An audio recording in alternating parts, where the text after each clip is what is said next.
Hey guys, welcome to Ozone Late Night. This is part 3 of my conversation with Roejen from Project Archivist and sculptor Jean St. Jean.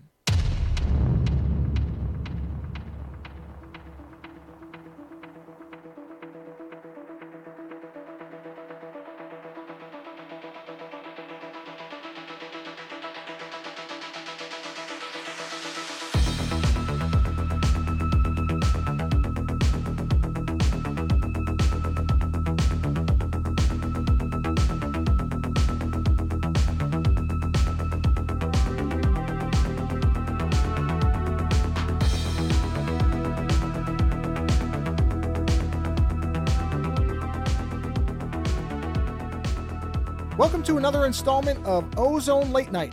Joining me is sculptor Jean St. Jean and podcaster Roejen from Project Archivist. You can find Jean's work at blackplague1348.deviantart.com and Roejen's show at projectarchivist.com.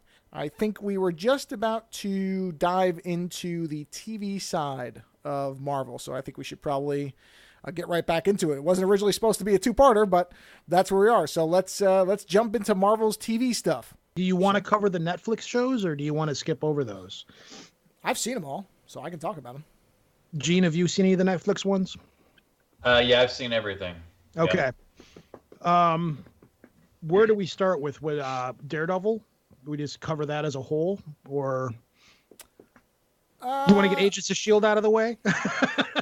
Yeah, I mean, Agents of S.H.I.E.L.D. has been good again this season. I mean, I think it's going to come to an end, but I'm happy with it. Crazy. It's like... Yeah. The only season that I really thoroughly enjoyed was the Ghost Rider season. And I went into that one not wanting to like it at all because I did not like that version of Ghost Rider. I didn't either. And Ghost Rider should be on a motorcycle. Yeah. Any kind of motorcycle you want. And all of a sudden, Ghost Rider is riding a car or driving a car. I'm like, oh, no. What are we doing?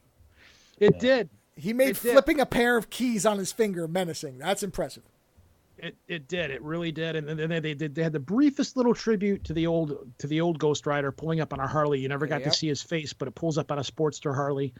And I would watch more of that Ghost Rider. I would like to see more of that Ghost Rider. Yeah. And that's about it. Like Agents of S.H.I.E.L.D. is really wonky how it still has that thing of it doesn't have a place. It's always going. It just goes all over the place. And this season especially, it's like, it feels like the people who wrote Doctor Who they just said, you know what, this is our last season, so let's just fuck it. Let's throw it all out the window and just go crazy with the show, which I'm kind of digging. Yeah, I like it. I don't mind it. I think the season's been very good. The robots look really dumb with the masks and stuff. I'm like, all right. But then again, it's like, this is like Doctor Who. The robots in Doctor Who aren't that good either. No, they're supposed to be robots. Let's go into the future. Now let's go here. Now let's go inside of a computer machine. Now let's go over here. Let's do this. And it's kind of like, you know what? Our show's going to, because it was supposed to be canceled and Disney said, no, keep it on. Right. They kept it going. And the people who write the show aren't even sure what's going on, but they've said if the show is going to end, we've got it covered. We know what we're going to do. Yeah. But in the meantime, they're like, let's just go nuts with this and see what happens. I've enjoyed it. So I've been enjoying the last 2 seasons. Fuck it. I'm there for the ride. I'm watching it. Sure. Yep. Why not?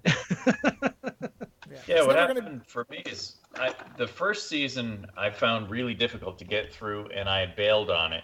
And then when Winter Soldier was coming down the pipeline, I started watching it just to see if there'd be any kind of teasers for Winter Soldier buried in the plot line.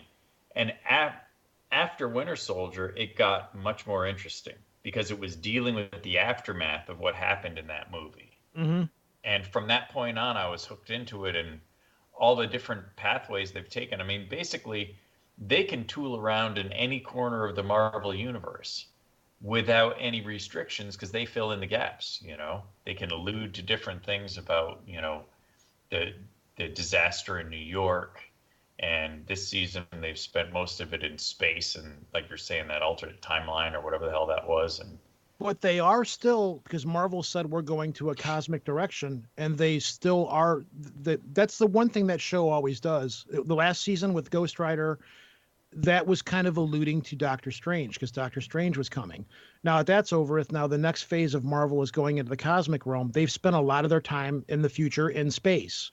Now they're dealing with aliens from outer space. So they're still following that formula of pushing people in the next direction that Marvel is going. that still underlies it. The show is done very good at doing that. Specifically the Kree, which is what Captain Marvel is going to be dealing with, because she's in the 90s.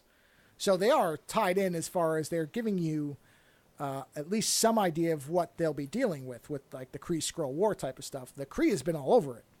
And Captain Marvel will be dealing with the Kree. In fact, I think the original Captain Marvel is supposed to be in that movie, and he was a Kree soldier. So that's where they're saying that some of the heroes that we know now might actually be Skrulls, like they might be setting that up, where there's people who've been replaced, which is a great idea. If you find out some of these people have been replaced, like that's where I'm saying Rhodey might not be Rhodey. I mean, who knows? You don't know.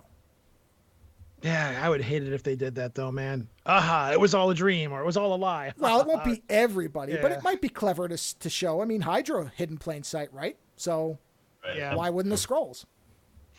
Yeah. Did you guys, little bit of a tangent, but did you guys read any of that Captain America Hydra thing? Where he was I didn't want to touch it. No. Can I spoil it for you? Go right ahead. I didn't follow the whole thing through, as I had picked up like the first few issues or something, but what it was actually is that I think it was the Red Skull had been kind of mentoring this mutant who actually got into Captain America's head and implanted this whole false past, all these false memories that his mother was actually a Hydra sympathizer, and he was raised with, in these Hydra training programs and all this stuff. So he was never truly a Hydra sleeper agent, but they implanted all these false memories to make him think that he was a sleeper agent. And they did that within like the first 3 or 4 issues of that thing. So when all these people were like, how can you turn him into a Hydra thing and stuff? And he was always a sleeper agent. I think a lot of those people just never read the book because that's not what it was at all. It was kind of cool, actually, because he was convinced that he was actually a Hydra agent when he never was. It was kind of a manipulation by another mutant. By the Red Skull through another mutant. I don't know. It was okay. No, I don't need to read it. It's not really. It's not that I really cared about that storyline. I've just been very hit or miss on Captain America comics in general. I find them to be very varying in quality, like Superman. 90% of Superman comics I find to be shit, and then there's the 10% where they actually figure out something to do with him. Captain America is the same thing. So I wouldn't not read it. I just never got it. I don't read anything while it's going on either. I wait till long after and see what the actual kind of till the collection comes out, and then see if it's worth reading. I like the Jane Foster Thor series. I was really apprehensive about that Lando too, and that turned out to be really well. That one. He loves that series. I'm like, man, they're just making her a woman to make her a woman, and when they do stuff like that, when there's no real reason to do stuff like that, they're just doing it to do it. That's what I felt it was. And then when I read it, I was like, okay, this works pretty well. And the reason it worked is because she was dying and she had cancer. And I think actually she did die at the end of it, I believe. She has for now. Yeah. For now. Until she comes back, as always.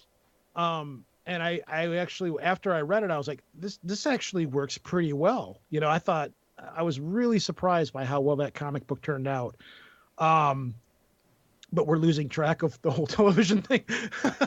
Do you want to bring up the Inhumans, or do you want to just gloss over that as a bad tragedy? Well, I didn't think it was that bad. I mean, I think it was, I mean, it wasn't good, but it could have been interesting, but I don't know. I think they it felt I never thought that Marvel made any sense with what they were doing with Inhumans. It always felt like something that they were just kind of spitballing as they went along. I think that shows a direct result.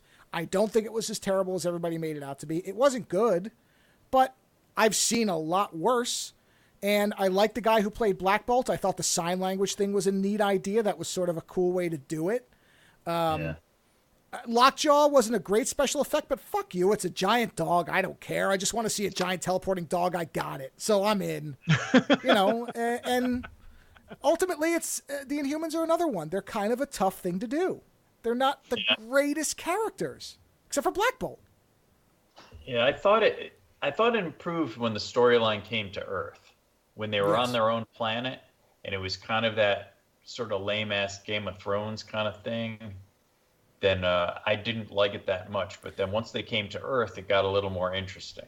I also probably benefited from not watching Game of Thrones. Since I don't care about that, it didn't seem like that much of a ripoff because I don't know what the original is. Therefore, that probably helped me. Yeah, well, it wasn't so much that it was a ripoff, but just sort of like that type of pseudo-medieval kind of hierarchy type thing. Level but again, of intrigue, yeah. Yeah, but like when we've been talking about all this other stuff, I mean, out of the dozens of things that they're got going on, if one is a little weak, I'm still going to sit through it. Right. Unless it completely just sucks. And it didn't suck. It just wasn't the best of them. But, you know, I'd flip it on, kill some time, wait for the next episode of one of the other ones to come on. I suspect it only got made because there was contracts and things going on behind the scene. Because that was originally supposed to be a movie. And that was where Marvel Agents of S.H.I.E.L.D. was going into that direction because they were gearing up for the Inhumans movie. And then it all fell apart. And I think there was contracts and things behind the scenes where it was like, hey, we got to do this. So let's just put it out there and get it over and done. I said for a long time, and I still have never understood what Marvel really wanted the Inhumans to be. I don't think they knew. I think like you said, it was supposed to be a replacement, but that doesn't work. The Inhumans are not the X-Men. It's very tough to translate a one-to-one for that, and they're just not. I don't know how you do that, and clearly they didn't either, because the show was at best okay. It was nothing like their best stuff. It was not terrible. And the other thing is, the big problem with the Inhumans, what they did in the show, is this is the problem that they have with the X-Men. Like that show Gifted, I watched 2 episodes and I was like, I'm done with this. And the reason why is I liked it better when it was called Heroes, but Heroes already beat Marvel to the punch. When the Heroes came out, that show, everybody, like, they were like mutants and everybody feared them. That whole underlying fear of mutants thing was already there. So, and the X-Men movies also had that going. So when the Inhumans came along and everybody's, we need to fear the Inhumans and blah, blah, blah. It's like, it's already been done. It's been done to death. So that storyline was very lame and boring to me. Plus, I don't see how it really works in the Marvel universe as it's presented now. For you've got all these superpowered, Earth's mightiest heroes are people with superpowers, and nobody hates them. You know, nobody questions them. But if you have superpowers, everybody's okay. Well, we hate you. Must be Inhuman. And like there was even a thing in Ghost Rider, a thing where the kid's little brother was like, well, if Ghost Rider's an Inhuman, I hate him. You know, so that storyline, in my opinion, has kind of been beat to death and worn down, and there's just not much left to it anymore. So to try to pursue that, it's kind of like, why? You know, we've all seen this. Gene and I have a different view. Gene, I'll let you go first. Yeah, I gotta say, I really liked the Gifted show. And because it reminded me of some of the stuff in the X-Men movies that I liked, where the X-Men have to, like, especially the kids who are just coming into their powers, have to deal with their families who are rejecting them and stuff. And you have that, you know, centered around this one family that's going through exactly that. And they've done the whole thing where they've gone back into they've seen in their past that, like, their grandparents or something like that were mutants, and that's where their abilities came from. And I like the way it's been handled. But I mean, you know, it's different strokes for different folks. Some of the stuff works for me, some of it doesn't. But like I said, for the most part, most of it I find pretty engaging, you know, and I'm basically trapped at my desk 20 hours a day. So if I can find. Yeah, see, I'm amazed you can still have a love for all this stuff, because you live, breathe, and create sculpt superheroes all the time. Yeah. It's like me with the paranormal. Okay, I live this. I want to get away from it for a little while. Well, it's like. I found a lot, and I've read all X-Men for a long, long time, so I'm well familiar with the storylines, and I thought The Gifted was the best show on for that was last year. I thought it was the best show. Of all the superhero stuff that I've seen, TV-wise, far and away the best one. I love Polaris. I know who Fenris is, so the fact that they were part of it, even though they're villains, I like the Fenris pairing. I like that whole idea of, like, they join hands and suddenly the fucking world blows up. The fact that it was related to the X-Men without needing them, because I had the same initial thought. How are you going to do a show about X-Men without the X-Men? Well, they did. And I think it works beautifully. I do think the family dynamic works really well. The fact that at first anyway, the dad and the mom just think that it's just the kids who are mutants, and then if what they find out was done to them, that kind of ties in a little bit to the idea of the experimentation and trying to genetically engineer no more mutants type of thing. I really like it. I thought, and it's set up basically the same sort of fault lines that the comics always did, which is the Brotherhood of Evil Mutants, the Professor X types who think there's a middle ground, and the humans who want to kill all the mutants. That's classic X-Men. And yes, it's been done before, but I think The Gifted has done it very effectively. It may not be necessarily original as far as what they're doing, but it's framed from a different perspective, which is not characters we know, except the daughter of Magneto. I know who Polaris is top to back because I read all the stuff with her. But you don't have to. You really don't need to know who she is. You just know she does shit with, metal. And plus, she's awesome. I mean, the shit she does with spoons and knives and everything else, I just dig that, so that's fine. The one show that I really liked how they did it, and the one we haven't talked about yet, is Legion. At least, I don't know if you guys talked about Legion or not. No, we did not. Legion's great. I love Legion. We talked a little bit about it before we started recording. We didn't talk about it on the show at all yet. Gene, did you watch Legion at all? Oh, yeah. Yeah, I like it too. I mean, again, it's just so far out in left field. Even the TV stuff is just all over the board. So it's if you don't like one show, or you get, TV shows you can get burnt out on because they retread the same ground a lot. But then you jump to something like Legion, and it is just so far off the beaten path. God, I love that show. I'm a Pink Floyd fan, and there was all kinds of references to Pink Floyd in there, which I was catching left and right. So when they did the final battle at the end, where they start playing Dark Side of the Moon, and everything's exploding around and stuff, and he's fighting the Yellow Man. The thing about that show that was so cool and how it worked, I don't quite understand, is it had its own look, its own style. Like, you're watching it and you're like, is this taking place in the 60s? But wait, they've got internet and they've got computers, but the clothes they're wearing are very 60-ish, but they're making references to modern things. It took place in the X-Men universe because they made references. Like, he's talking and drawing on the wall, and you see the Professor X in the chair and stuff like that, but they never said it. But somehow that show just worked, and it was so batshit crazy bizarre, but still very cool at the same time. And that was another show that I went going, how the hell are they going to do this? Because Legion is such a complicated, strange character. Like, how are they going to do this? He's got all these people living in his head. He's psychotic, and they made it work. Yeah, it's Twin Peaks Marvel Edition, and I'm fine with that because I love Twin Peaks. That's what it is. I've never liked Twin Peaks, but okay, if the reference works for you, that's fine. But either way, I loved the show. Well, I was sucked in immediately. It's heavy surrealism. It's not a straightforward story. It's not all told to you. You're not supposed to understand everything. It's about a guy with mental illness, and Legion is the perfect vehicle for that because he is somebody who's got that multiple personality problem. But it is better looking than this type of show has any right to be. The sequences that they do and some of the shit they play around with are the opposite of what you expect out of a mainstream superhero television show. And again, it manages to exist in an X-Men universe without feeling like it relies on it. If the X-Men are never brought up, this show still works. The fact that it is the son of Professor X is phenomenal. I mean, it's unbelievable. I think that's what I like about it, is that it still works, but it's so devoid and different from anything else that's out there. Like the whole, I still don't know. Does it take place in the 60s or not? Like the main character, the guy that's the ice guy that he has to go inside of his mind and rescue him. That guy is just so bizarre and weird. He used to be in Flight of the Conchords, yep. I believe it is. Yep. That guy's just so off the wall, but it works. It's here. Welcome to my shag. Well, and I think part of the thing about that show is you're not really supposed to be able to ground it anywhere. The whole idea is David is not a grounded individual. He has a mental illness.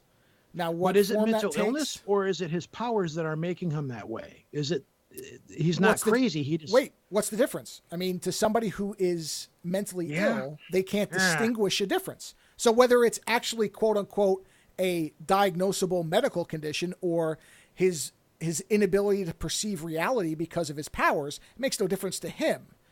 And by extension, everything we see is influenced by the fact that he is this extremely powerful mutant who can go into minds, who can see things differently, who, they're having, in the second season, in the opener, they're having a dance battle. It's a mental war through dancing.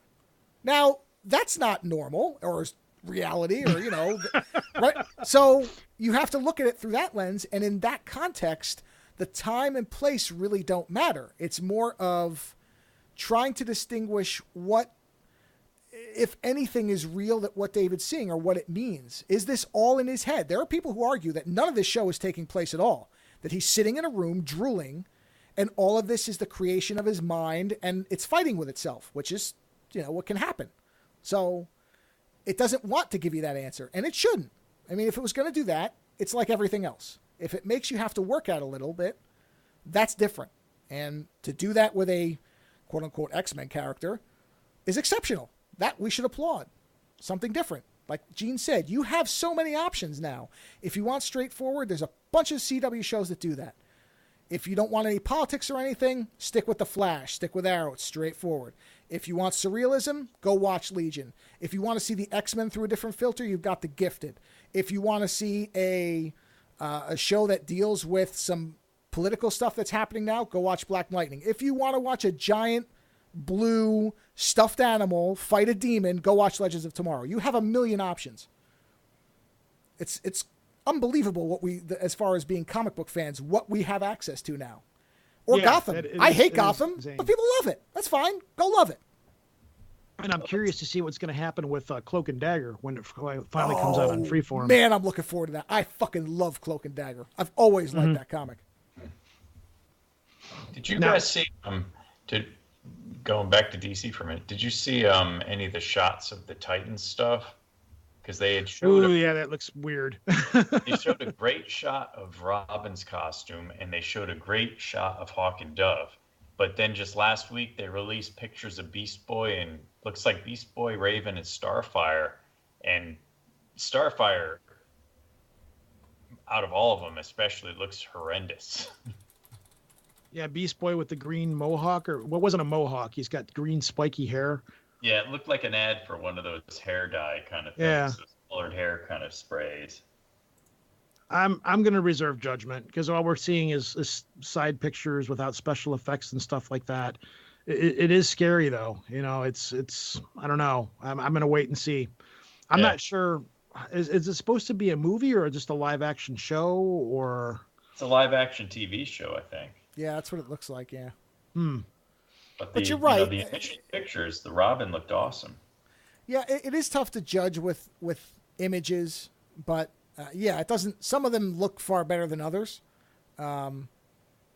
So hopefully it looks a lot better in motion. It's tough to say, but yeah, some of them. I mean, Starfire doesn't look good, and the Beast Boy thing doesn't look good. So, I mean, hopefully Beast Boy will be shape-shifting a lot, and who cares? Maybe. But I mean, even with all the grousing we're doing about the different things and nitpicking stuff, I mean, I gripe a lot about it, but I pretty much consume all of it. I watch all of this crap, and I like the majority of it, even for my bitching.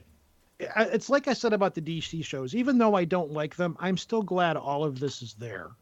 I'm still glad that that's like you said, the options are out there. I think that's great. Even with the Netflix things that we're going into, by and large, the only thing I didn't like on Netflix was Iron Fist, and I just think that was put together very wrongly. Jessica Jones is a good series. It's hard to make it through because it's such a downer, depressing series, but it's fine. Luke Cage I liked. Both of the Daredevils I liked. The only real gripe I had about all of them is that I think that they're a little long, and the length of there's too many of them. They could probably cut some of those shows down to fewer episodes.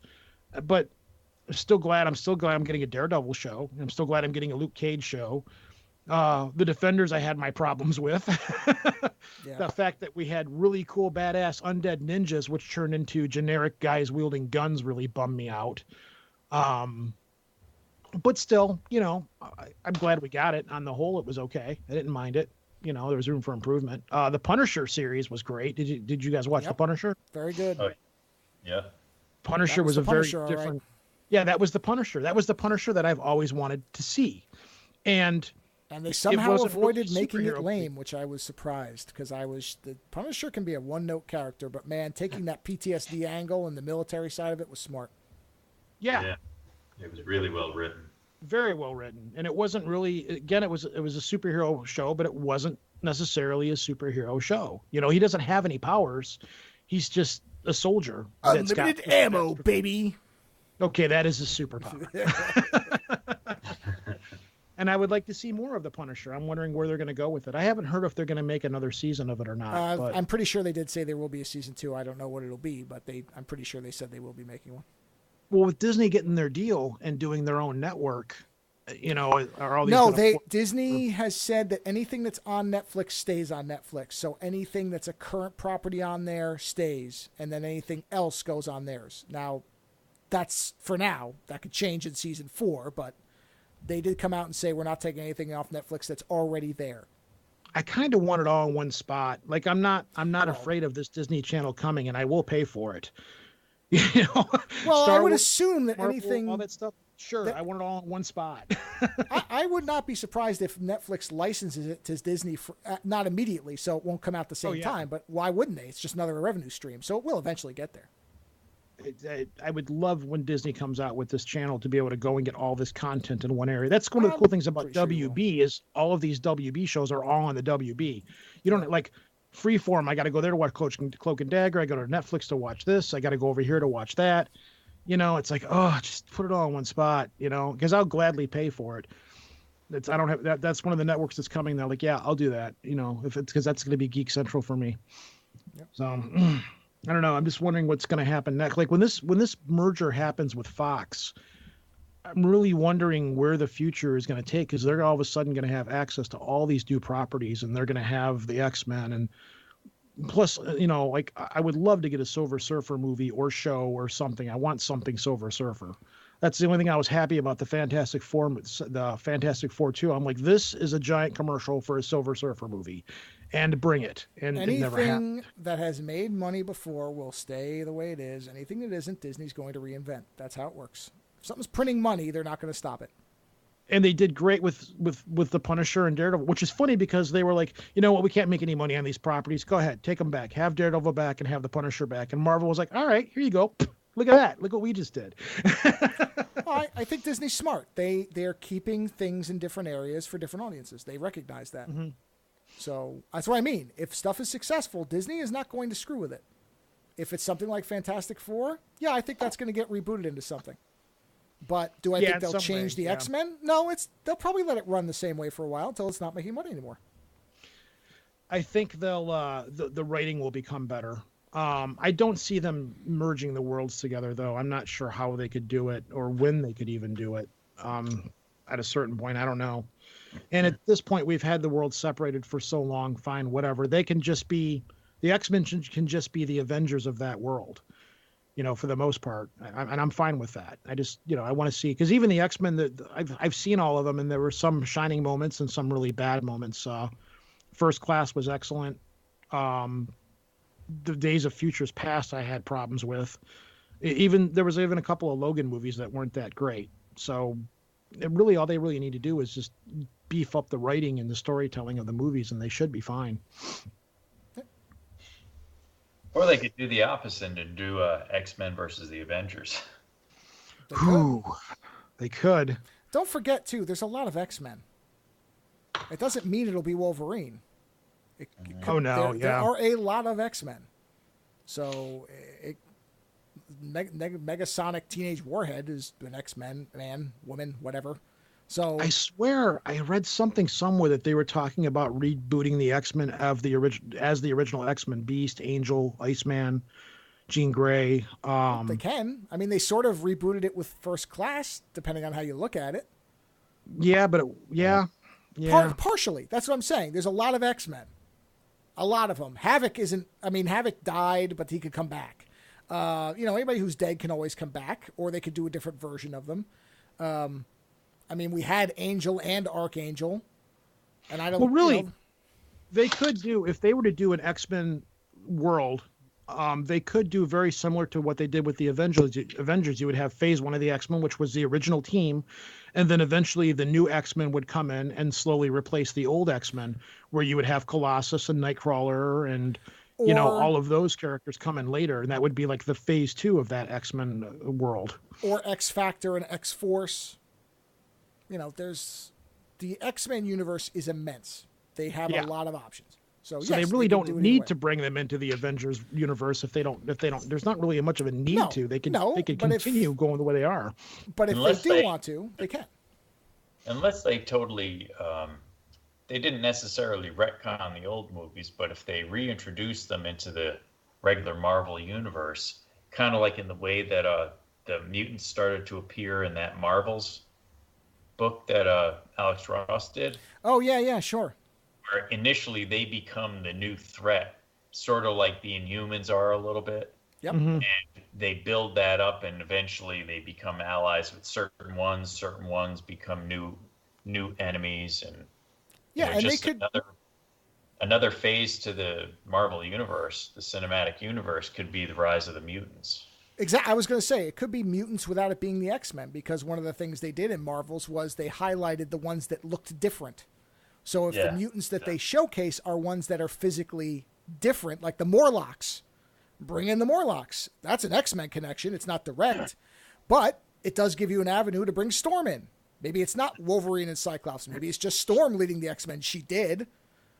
Mm-hmm. And she could say, well, the professor trained us, but, he's off doing this, or he's in space with the Shi'ar. Who the hell knows? Whatever. And she's running the shit. And she doesn't even have to have powers. I like Storm best when she doesn't have powers. And she's wearing all leather with a mohawk. So give me that. I'll take it. You know what I'm curious about is the New Mutants, where that's going to go. I love what it looks like. I love it. With Marvel buying these properties, it's like, should we even pay attention to these movies? Because they could just be all retconned out of existence and started from scratch. Not if they make money. Not if they make money. No way. Listen. Then there's talks of a Shadowcat movie, I believe, or is that all a joke? No, I think that's real. I mean, again, there are a lot of options, and Marvel and Disney has no reason. Look, Marvel in general is 90% money printing machine. Oh yeah, absolutely. So if they take 10% and give it to weirdo independent filmmakers and say, "Hey man, you know what? Take the Shadowcat movie and do whatever the fuck you want with it. Here's $10 million," and it makes 100, then they were geniuses.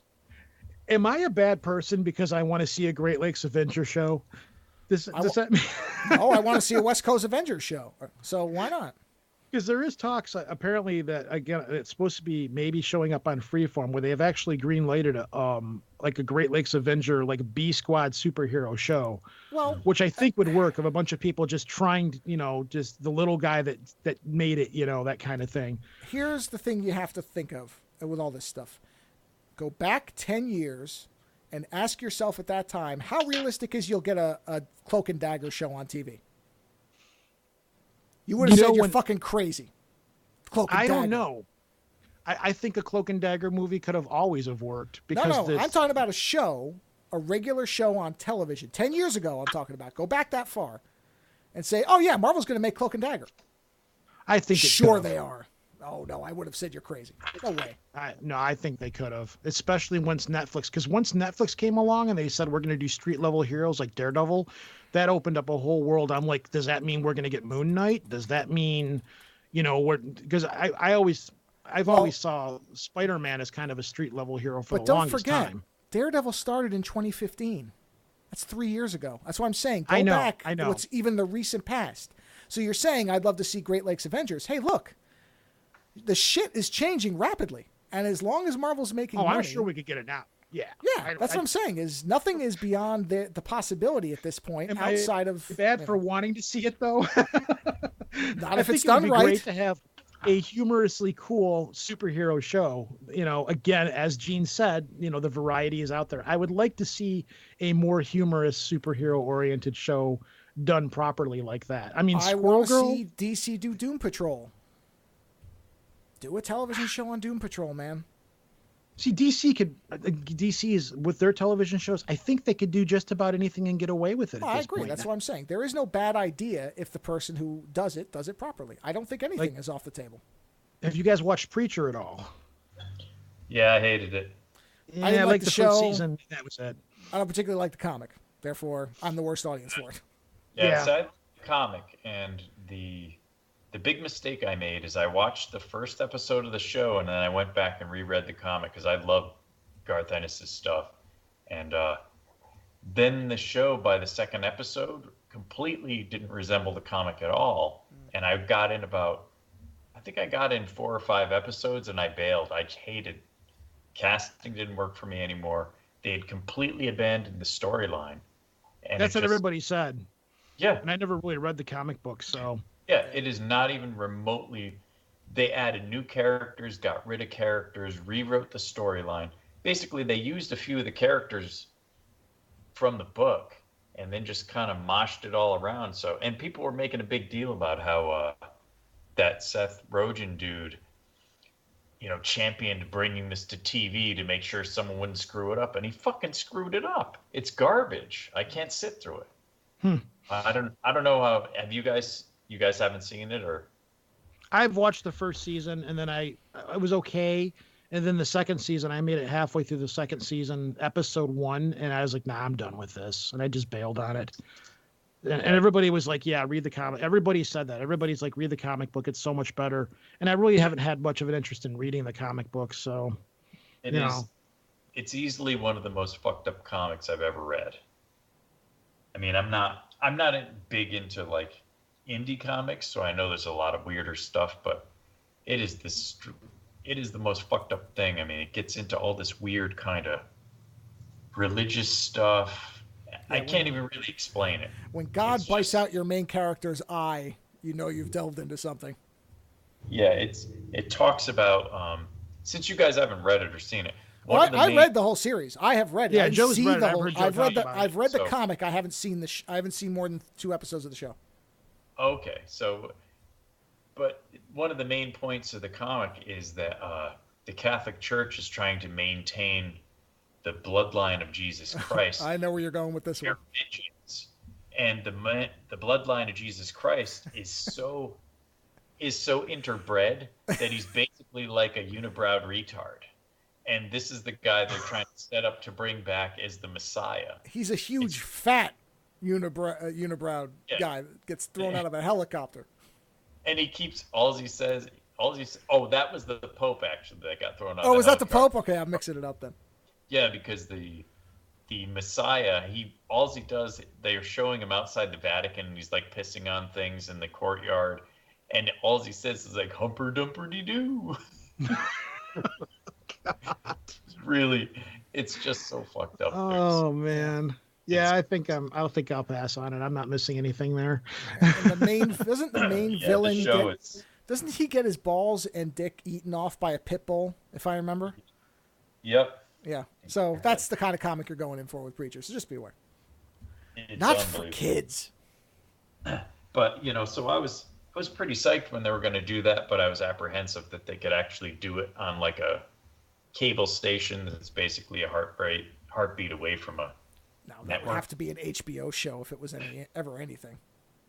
Yeah, I found it to be totally unwatchable. But that's one of the rare occasions that the comic stuff doesn't work for me on these shows. I mean, most of it, like I said, Inhumans was kind of a low point. And there's even oddball shit I came across, like this show called Powers that's based on like an Image comic. I heard about it, but I haven't watched it yet. I've watched it. It's weak. It's weak. It's not great, but I found it mildly entertaining. The comics have some really great ideas. In fact, the comic has the best take on Superman that isn't Superman that I've ever read, which is it's realistic as far as what Superman probably would be. He's part of a team that's basically like it's supposed to be Wonder Woman and Batman, but not really. But it's basically almost like a Justice League. I don't remember what their name was. They had some kind of cool name for the team. And the whole setup of Powers is it's 2 cops, male and a female. The guy used to be a superhero, and I think he still has some of his powers, but they faded. So he kind of gave up on that life and started becoming a cop that investigates crimes that involve supers or powers. They call them powers. So I don't remember. I think it was the 7th edition or the 7th collection of it. It's this guy who was basically Superman. And he started off like Superman, and he was the best of all heroes, and he was the most powerful one. And then he starts to slowly, they think it's that he's going crazy, but it's not really so much that he's going crazy, but he starts to realize after a while that, why am I helping these people? These people are petty, they kill each other, they rob each other, they hurt each other, and I'm a god. Why am I helping them? And he starts to lose all of his connection to humanity, to the point where they're all terrified of him because he is off the charts power-wise. Nobody can stop him. And he essentially is just getting ready to nuke the whole planet. Like, he's lost all perspective. And he's like, well, fuck this planet. It's doomed. I'll just blow it up and I'll go somewhere else. It's a great comic. Dr. Manhattan. Well, yeah, but it's because it's a direct Superman parallel. Dr. Manhattan's not, I mean, he's literally man to God. This one is a Superman character who is slowly not, I mean, it is sort of like Dr. Manhattan, but he's going way off. Dr. Manhattan always still kind of had a connection through Laurie, and, you know, he still sort of had an investment in people, even if it was detached. This guy doesn't. This guy is just like, well, now you're just irritating me. I'm sick of fucking helping all of you people. You know, why should I? In fact, you're not worthy to be alive type of shit. And it's terrifying because you barely see him in it. It's everybody around him, like his teammates who are scared to death of him, and they won't name him because they're afraid he'll hear them and come kill them. And in fact, he does. He like starts blowing their heads off from space with his eyes, shit like that. It's great comic. Well, I know we're running out of time, but I wanted to ask you both. Here's one that's going to probably ire some controversy. Have either of you watched the new incarnation of the Tick yet? Yes, I love it. It's great. Yeah, I like it. Good. Okay, good. We're good. Yeah, it is. I wasn't sure about it at first because I liked the old Tick, but the new one has grown on me. Yeah, I totally forgot about it. I totally forgot. Yeah, I really liked it. I was like you. I remember liking the cartoon a lot, and I'm like, oh, man, I don't know if this is going to work. And it within 2 episodes, I was like, okay, they've got it. They know what this is. And that's the important part. They understood the character. I like how he's very Adam West-like to the point of absurdity. Well, that's what I mean about they got the character. If you get the character, you can make it work. Well, I like the old live-action version, too, though, so... I don't remember the old one enough. I mean, I don't remember it's still not on Amazon. liking it. You can watch both of them. They're both on there. Yeah, I don't remember. I'm an old school Tick fan. I mean, I bought the original comic books. I have a Tick. Yeah, it's still over there. I have a Tick necktie that is extremely rare to find. I remember the old black and white. I even had Paul the Samurai, the Man-Eating Cow, the Chainsaw Avenger, all of the comic books that guy has released. And then when they took the Tick off, I was bummed about it. And then when they brought him back, I wasn't real happy with the new suit, but I think they changed it over a couple episodes. It's not as bad now, but it's grown on me. But it still maintains that absurdity of the superhero world, like the guy who pilots the boat, and the boat itself is gay. You know, it's just funny stuff in it. It's a niche property, but it's good. Yeah. It's never going to be something like Daredevil, but if you get it, you get it. It's one of those type of things. And the only other thing I could bring up was the cancellation of Agent Carter and how bummed out I was about that. Yeah, I like that show too. I like that World War II world from the Captain America movie. Yeah, and see, that's where I think you would have had the best shot to see something like The Invaders, an Agent Carter type of show, is you would have seen, you know, the original, like the old style Ghost Rider, the original one, not the Johnny Blaze one, but the one before that. You would have seen all these. There's a lot of Marvel characters that are actually different versions of old characters, and people don't realize it. And you could, in a show like that, because it takes place so far apart, almost like what Krypton's doing, you could have seen some of these early versions. You could have seen Namor helping out in the war effort. You know, shit like that could have gone on. They could have done so much with that show. The only problem with Namor is he's actually tied to the Fantastic Four in terms of licensing. Yeah, so it wouldn't have happened until probably now if it was still on. Yeah, exactly. But it would have given a platform for that stuff. Yeah, it's the same thing with Silver Surfer. He's also tied in with those guys. Yeah. Well, so we might see him now. Maybe Guardians 3, he'll be in there. There's been lots of... now it's better off once this deal's through.